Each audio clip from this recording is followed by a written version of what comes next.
My brothers and sisters in the Lord, good afternoon. Have you been hated for your faith? Nakasuway ba ka nga gidumtan ka tungod sa imong prinsipyo o baruganan?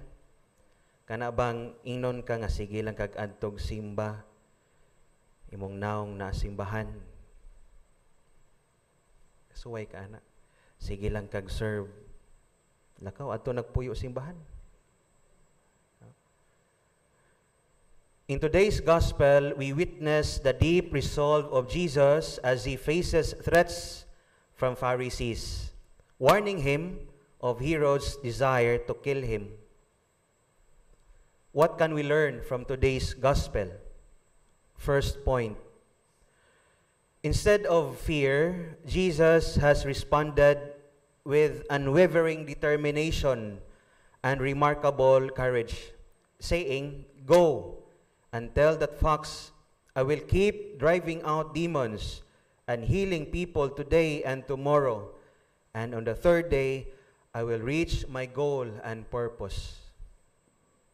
In today's gospel, my dear friends, the mission of Jesus is very clear, that nothing will divert and stop him from fulfilling his purpose of spreading love and to spread the salvation of the Lord, even if faced with so much danger and rejection. Apan unsa may nagtukmod kang Hesus nga magpabilin nga maisugon o madasigon bisan taliwala pa sa mga hulga ug mga kakuyaw. Pagtuo o determination. Faith and determination to fulfill the commandments and the will of the Father. Kana bang ang imo ragyong ginahuna, mao ragyod ang pagtuman sa sugo sa Ginoo sa pagsangiyaw. This picture reveals to us the very disposition of the heart of Jesus, a heart that in the face of oppositions and dangers do not turn his back, but press forward out of love for God and humanity. Unsa may disposition sa imong kasing-kasing karon? Unsa may kahimtang sa imong kasing-kasing? Naaba diha ang kanabang flaming to preach, flaming to serve God and His people. Bisan pag daghan kayong mubas nimo, pero wa lang gyud nimo panumbalinga tungod sa imong dakong gugma sa Ginoo o sa iyahang simbahan. Sama kang Hesus magigsuon, isip binunyagan sa ngalan ni Kristo, bation usab nato ba kanang kaisog nga mopili sa insakto ug maayo, magpabilin nga mobarog sa unsay iya sa Ginoo tungod og alang sa atong gugma ug pagtuo.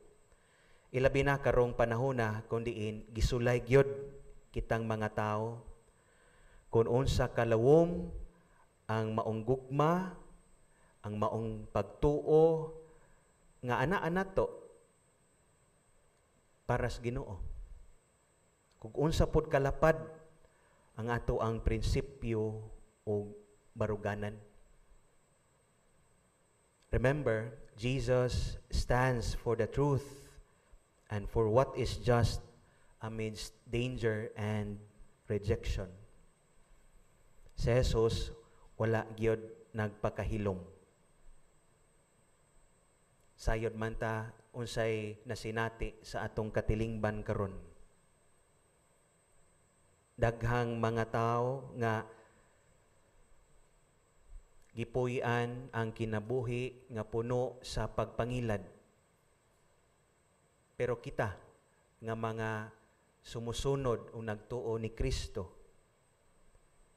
have we faith Have we fight our faith? Or have we remained silent? Pabili lang ta sa kahilom. Mingon lang ta nga, sige lang. Mao gihapon mo kontra ta, wa man gyapon tay dag-anan. Mao na pabili lang ta sa kahilom. Second point. Jesus weeps over Jerusalem, lamenting how often he wished to gather the children as a hen gathers her brood under her wings. This gospel, my dear friends, is an image of a protective and loving mother bird that speaks of the volumes of God's tender love for each one of us. We are being reminded that God, no matter what, longs to shelter us and to bring every one of us under His care and to offer us safety in His presence.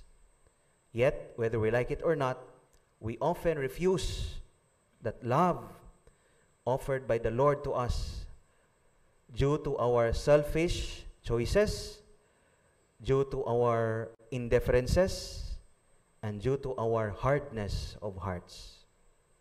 Musugutag sa dili, naagyod na sa atong tawhanon nga kinaiya ang kasing-kasing nga tig-a tungod sa tawhanong kahakog. Pero bisan pa man sa atong unfaithfulness to the Lord, God always remains faithful to us because God is love and He cannot deny Himself because He who is and what He is.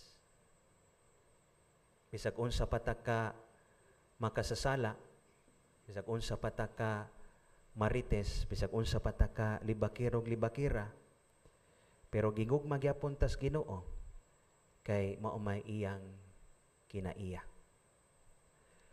My dear friends, as we reflect on this gospel, we may be reminded of our perennial calling as baptized Christians to persevere in faith and to be courageous enough in our mission of love, even if faced with different kinds of challenges.